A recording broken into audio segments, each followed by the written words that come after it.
Hi, I'm Rob Stapleton for your Alaska Aviation Link, and in this edition we're going to talk to politician and pilot Chuck Cesar about his new book, Propellers, Politics, and People. Chuck Cesar is a 28,600-hour seasoned bush pilot who used his aircraft to fly all over Alaska as a legislator and commercial pilot. You know how it is, a guy flies up here for 50 or 60 years, he's bound to accumulate a few stories. I figured I'd become honest and tell the truth about myself in the book. It's called Chuck Cesar's Alaska, Propellers, Politics, and People. Lots of stories about early aviation in Alaska, what it was really like. And it talks about flying back in those days when we had no navigation aids, no airports, and airplanes without radios in them. It was a very interesting time.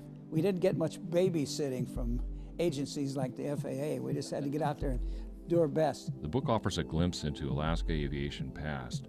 While at the Alaska Aviation Museum recently, Chuck explains some of the attributes of flying on skis in the winter months here in Alaska. These are Wescos, and they were really popular before the Landis plastic skis came out. They're relatively long and narrow.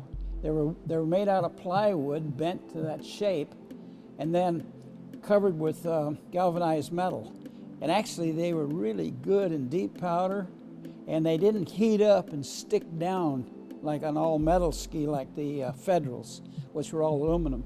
So these skis were really very popular. I flew a Ronca sedan right out of this spot where I'm standing when my mother bought an airplane and didn't even tell me about it until she'd already bought and paid for it. Chuck offers tales and stories of 6 decades about his personal life, friends, people he's met, and aviation experiences. Along with flying airplanes, I ran for the state legislature and got elected, and served with Ted Stevens. I got elected both in '64 together, and we became fast friends. So there's lots of stories about Ted and I in here. The museum is going to have some for sale right here.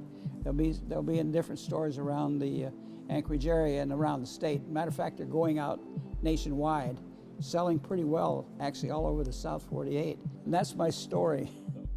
So we heard an explanation about these skis here at the Alaska Aviation Museum and how they work for Chuck Cesar.